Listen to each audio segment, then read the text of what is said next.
Hello friends, this is Gautam Pandey coming up with the next round of बस 5 minute. तो आज के बस 5 मिनट में हम बात करेंगे व्हाट इज डर्टी बम। तो फर्स्ट ऑफ ऑल जरा देखते हैं आखिर डर्टी बम न्यूज़ में क्यों है। देखिए, रिसेंटली रसिया ने एक एलिगेशन लगाया है यूक्रेनियन आर्मी पर। रसिया का कहना है कि यूक्रेन रसिया के कुछ एनेक्सेड पार्ट पर डर्टी बम का इस्तेमाल कर सकता है। हालांकि यूक्रेन ने पूरी तरह से इस एलिगेशन को डिनाई कर दिया है। उसका कहना है कि रसिया सिर्फ और सिर्फ ये झूठ फैलाने की कोशिश कर रहा है।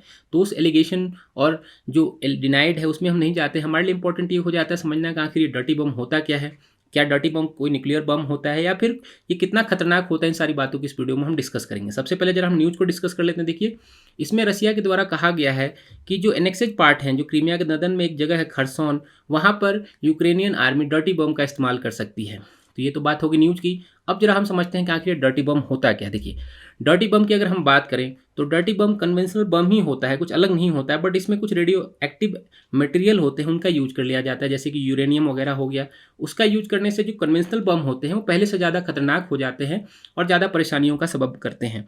और देखिए, सबसे इंपॉर्टेंट बात क्या है, इसे रेडियोलॉजिकल डिस्पर्सल डिवाइस के नाम से भी जाना जाता है। अब बात आती है कि ये बनता कैसे है। देखिए, जैसा कि न्यूक्लियर बम बनाने के लिए highly refined radio active material की ज़रूरत होती है, बट जो डर्टी बम होते हैं उसमें इस तरह की कोई highly refined radio active material की ज़रूरत नहीं होती है। इसमें नॉर्मल रेडियो एक्टिव मटेरियल की ज़रूरत होती है, जिसे किसी भी हॉस्पिटल हो या फिर जो लेबोरेटरी वगैरह हो, रिसर्च लेबोरेटरी वगैरह हो या न्यूक्लियर पावर स्टेशन वगैरह हो, वहाँ से इसे गेन किया जा सकता है, ऑब्टेन किया जा सकता है। और सबसे इंपॉर्टेंट बात क्या होता है, जो डर्टी बम होते हैं उसे बनाने का जो कॉस्ट होता है बहुत ही कम होता है और बहुत ही कम समय में बनाया जा सकता है उसे। और सबसे आसान बात क्या है, इसे कहीं भी कैरी किया जा सकता है। मीन समझिए कि छोटी सी गाड़ी में भी रखकर कहीं ले जाकर इसे ब्लास्ट किया जा सकता है। तो ये तो बात है कि डर्टी बम की। अब बात आती है कि इसका प्राइमरी ऑब्जेक्टिव क्या होता है।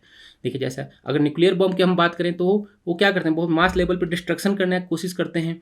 बट जो डर्टी बम होता है इसका प्राइमरी ऑब्जेक्टिव होता है कि जो एटमॉस्फेयर है वहाँ पर रेडियो एक्टिव जो डस्ट हो या स्मोक हो, इसे क्रिएट किया जा सके, वहाँ पर पैनिक किया जा सके, कन्फ्यूजन क्रिएट किया जा सके, एंजाइटी किया जा सके, ताकि जो एनिमी आर्मी है वो पूरी तरह से परेशान हो जाए और एक अलग तरह का जो विन वाला सिचुएशन है वो फील किया जा सके।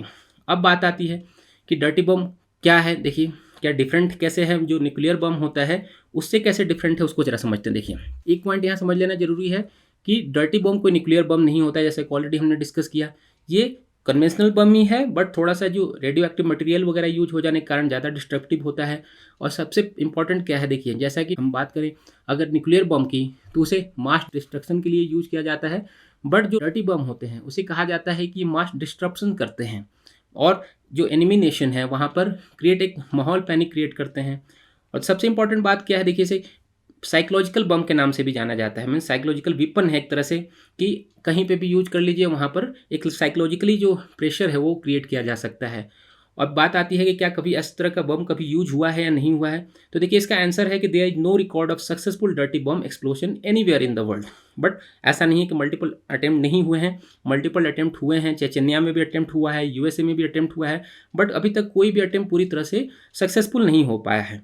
इसलिए इंपॉर्टेंट है, अगर मान लीजिए कि रसिया जैसा कि क्लेम कर रहा है, अगर वहाँ पर डर्टी बम का इस्तेमाल हो जाता है तो एक हिस्ट्री क्रिएट हो जाएगी और आने वाले दिनों में वर्ल्ड वाइड एक नया प्रॉब्लम क्रिएट हो सकता है। तो होप आपको डर्टी बम से रिलेटेड सारी बातें समझ में आई होंगी। Thanks for watching.